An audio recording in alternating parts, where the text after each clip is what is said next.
Um, I did green light um quite a few games last week, but I don't think I'm gonna be greenlighting very many of these. Not many of these games are looking all that good though. Um, well, what is up, everyone? What's going on?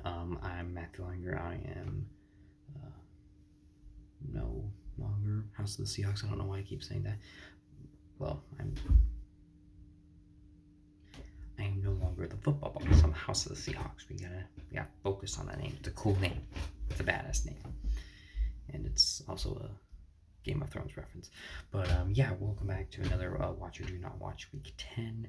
Um, yeah, this one might be a little less exciting because most of these matchups don't look particularly well, though. But we're going to go through them nonetheless, though. First of all, we have the Carolina Panthers at the Chicago Bears. These two teams are most likely going to get two of the higher picks in the draft, though this looks like a clear tank bowl.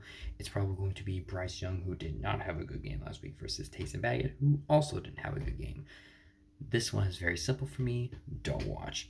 Then we have our London game. It's the Indianapolis Colts of the New England Patriots, and the Colts.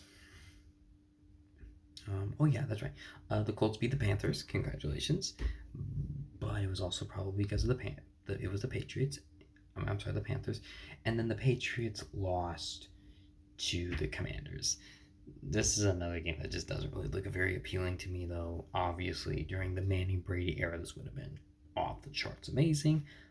But obviously, another one I'm going to say don't. Our next one is the Houston Texans at the Cincinnati Bengals. Ooh, maybe I'll green like this one though.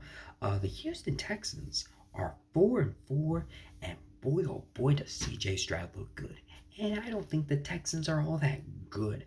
I don't know who Nico Collins or Tank Dell is though, but yeah, the Texans are just blowing everyone out of the water right now. C.J. Stroud looks like he's a lock for offensive rookie of the year, like hell rookie of the year, like just he looks like he's just going to win all kinds of awards. So he is the real deal, breaking the rookie receiving record. I'm sorry, the rookie passing record. And honestly, though, I don't know if the Texans are going to make the playoffs, though. But honestly, he looks like he is in sync for maybe one of the greatest rookie seasons of all time. And I am a big fan of C.J. Stroud right now. And yeah, he's the real deal. And then going up against the Cincinnati Bengals, who are on a hot streak right now. Joe Burrow is looking incredible right now. The offense is looking good. Defense is looking good. This is not going to be an easy game for the Texans. I don't think I'm going to get very many of these out, though. I'm going to green line and say you should watch it because I don't think there's going to be very many games that are all that intriguing. What the heck?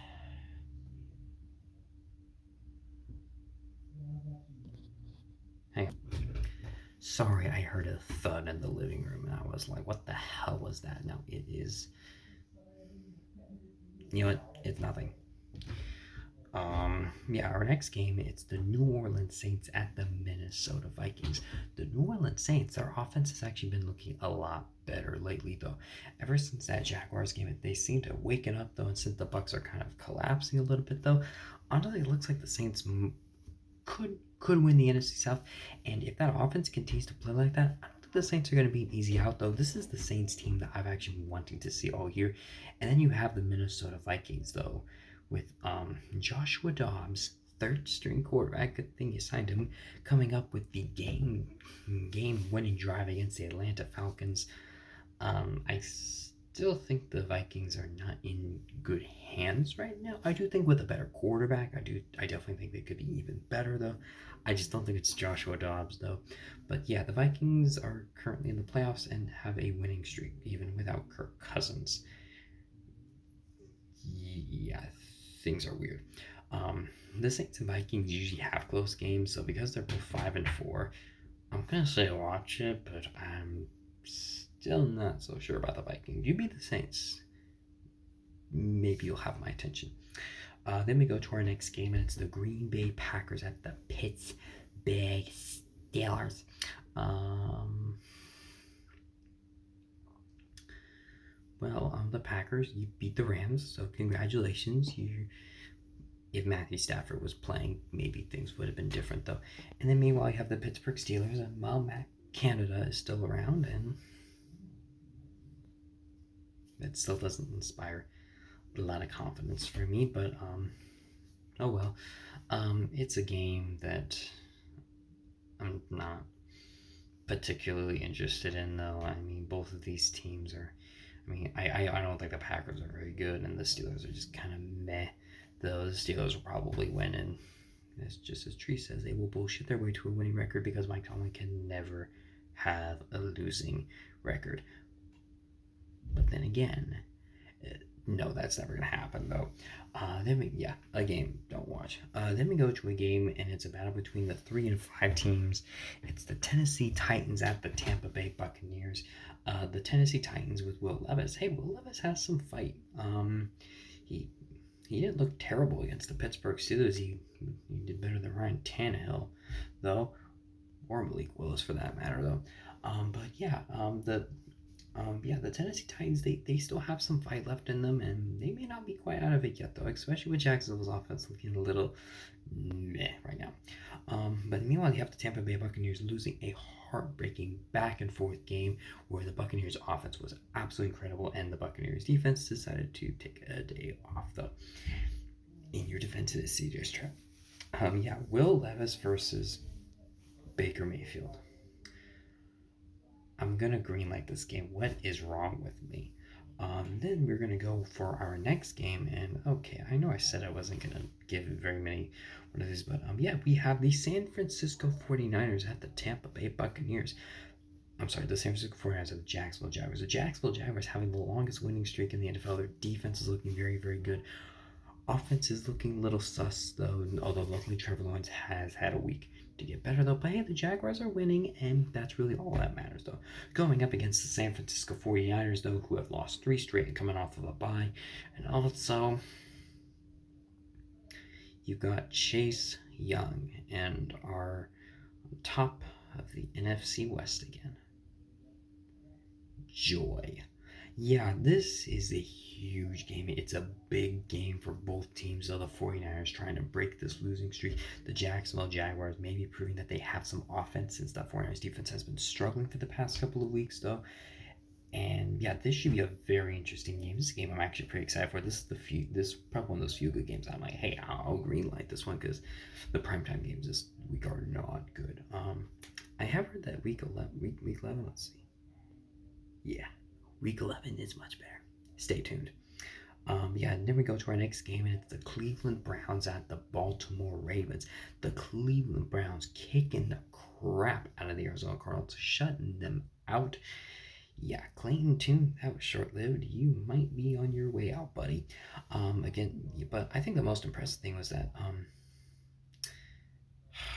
Deshaun Watson actually looked really good, and I think that's the thing that's the most painful, though. But going up against the Baltimore Ravens, they kicked the crap out of the Seattle Seahawks. Believe me, I saw that. I compared that game to the opening scene in The Batman. Oh, actually, I'm coincidentally wearing the Batman shirt right now. Where, the criminal comes out, he's like, how the hell are you supposed to be Batman? He just goes, I'm vengeance. Yeah, that's kind of how that game went. The Ravens were the Batman, and yeah, that's kind of how that went, though. That game was not fun if you're a Seahawks fan, especially since I was like, hey, it might be a close game. No, it's not. But yeah, this should be a really good game between two good defenses and two offenses that have a lot of potential. Obviously, I'm gonna go for the Ravens because I just don't have any respect for the Browns because they've signed Deshaun Watson though. But yeah, I'm gonna greenlight this game and say you should watch it. And then you have the Atlanta Falcons at the Arizona Cardinals. The Falcons, starting Taylor Heinicke, you lost.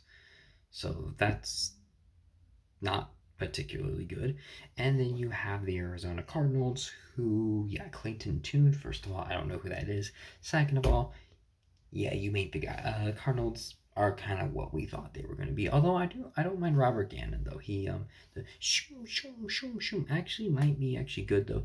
Also Kyler Murray might be coming back soon. Maybe even in this game. I don't know how healthy he's going to be. Honestly, if I were the Cardinals, I would maybe hold off on that though. Plus, who knows if they're going to want to keep him, or maybe Robert Gannon's going to be able to go shoom shoom and be like, hey, dude, stop playing Call of Duty because I don't know. That's just my opinion. Yeah, this does not look like a good game. I would just stay away from this one. Then we go to another game, and it's the Detroit Lions at the Los Angeles Chargers. The Lions coming off of a nice, relaxing bye after a nice little bounce back game of called firing Josh McDaniels. So I think the Raiders thank you. I think the Raiders thank you for that. And then going up against the Los Angeles Chargers team who beat the New York Jets, and they actually look pretty good doing it, especially Keenan out with that amazing one-handed catch. Oh my gosh, that was awesome. But yeah, I think the Chargers are about to run into a brick wall, and they're probably going to lose this game. Maybe the quarterback duel will be fun. Jared Goff versus Justin Herbert. Who am I kidding? The Chargers will choke this game away, though. I'll greenlight it. Say, why not? Then we go to our next game, and it's the Washington Commanders versus the Seattle Seahawks. The Commanders, although they dismantled their defense, though they actually won against the New England Patriots. So congratulations for that. Going up against the Seattle Seahawks, who got their ass kicked. Yeah, nothing looked good for Seattle. Defense wasn't good. Offense wasn't good. Even though the defense gave us plenty, they gave us chances to come back. Let's not say plenty. It didn't do particularly well though. But yeah, no. The Seahawks. Yeah, I think that game kind of proved Geno Smith is not the quarterback, but this looks like a great bounce back game. Hopefully, he won't turn the ball over 2 more times because he's done that in the past 4 games. So that's I love Geno Smith, but I love his comeback story, but he ain't writing and he ain't writing well. I'm not impressed by what he's done so far, especially the past couple of weeks though. But yeah, this is a game that it, uh, I mean, as a Seahawks fan, I'll watch it, but as a football fan in general, doesn't sound the most appealing to me. So it's a game I'm gonna say no to. And then you have the New York Giants at the Dallas Cowboys. Oh boy, yeah. Well, Giants, you thought you were low before. Oh boy. Well, first of all, you lost to an interim head coach, and second of all, you lost Daniel Jones for the year with a torn ACL, and he will probably never play a snap for the Giants ever again. And yeah, that's really all I can really say. Playing the Dallas Cowboys, who lost a heartbreaker to the Philadelphia Eagles, blowing multiple chances, which I will credit the Cowboys. So Dak Prescott had a great game, though. CeeDee Lamb was amazing. And the Cowboys, like, they're not a bad team. They just can never finish the job, which is, I think it's frustrating as Cowboys fans, but I think it's also frustrating as a fan who's like, man, they have moments of greatness. They aren't a they're actually a really good team. It's just they can't finish the job. So, you know what that means? That means a wild card division round playoff exit is coming right up though as America cheers on. But yeah, no, this is probably going to be a game where they're going to look like the best team in the NFL and they're going to kick the Giants' ass. So, you know what I'm saying? I'm saying no. Yeah, Commanders and Seahawks probably don't want you. It doesn't go like good. Oh my gosh, why are you on primetime again? Our next primetime game is the Jets at the Raiders. Must I say more? The Jets offense is just atrocious with Zach Wilson. Like, that defense is so good. Zach Wilson's gonna waste them again. Oh my gosh. Maybe Aaron Rodgers will come back and save the day. Oh my gosh, what did the Jets do? They thought they were getting Aaron Rodgers, except they were just getting Zach Wilson again. Yeah, and then the Raiders, I mean, they look good. Aiden O'Connell wasn't that bad, but he'll probably struggle. This is probably not going to be a very fun game to watch. I'm not watching this game, and I feel bad for anyone who does. No. And then you have the Denver Broncos at the Buffalo Bills. Why can't we flex these games? Yeah, well, I mean, okay. The Denver Broncos, coming off of the high to the Chiefs, so congratulations for that. Meanwhile, the Buffalo Bills, jeez, everyone's getting injured on that defense. Josh Allen's struggling. Just after they just kicked the crap out of the Dolphins, it looked like the Bills were one of the hottest teams in the NFL, and it's not looking very good for Buffalo right now. And I just don't really know what's wrong. It looks like it's a coaching issue, but the coaching has actually been really good for the past couple of years, though. So I don't know. I don't know what's going on with the Bills. I mean, the entire defense is injured. The offense is struggling. I just don't really know what happened ever since that Dolphins game. Going up against the Denver Broncos, who are, I don't know, they're a weird team. I mean, they look bad. They give up 70 points and then they give up 9 points to the Chiefs. Like, well, it's probably because Taylor Swift wasn't there. Yeah, this is a game that I just don't really care about because I'm like, it's just two struggling teams, and I'm like, I just don't care to watch. So this is a no. All right. Well, actually, I think I greenlit more games than I thought. So there's that. But yeah, let me know what you think down below in the comment section. What games should you watch? Which games should you not? Though, honestly, if you want to take a bye, I wouldn't blame you because this week doesn't. It looks kind of bleh. But but yeah, follow me on Facebook and Instagram, MATGHEWLEININGER, and I'll see you guys next time. Bye.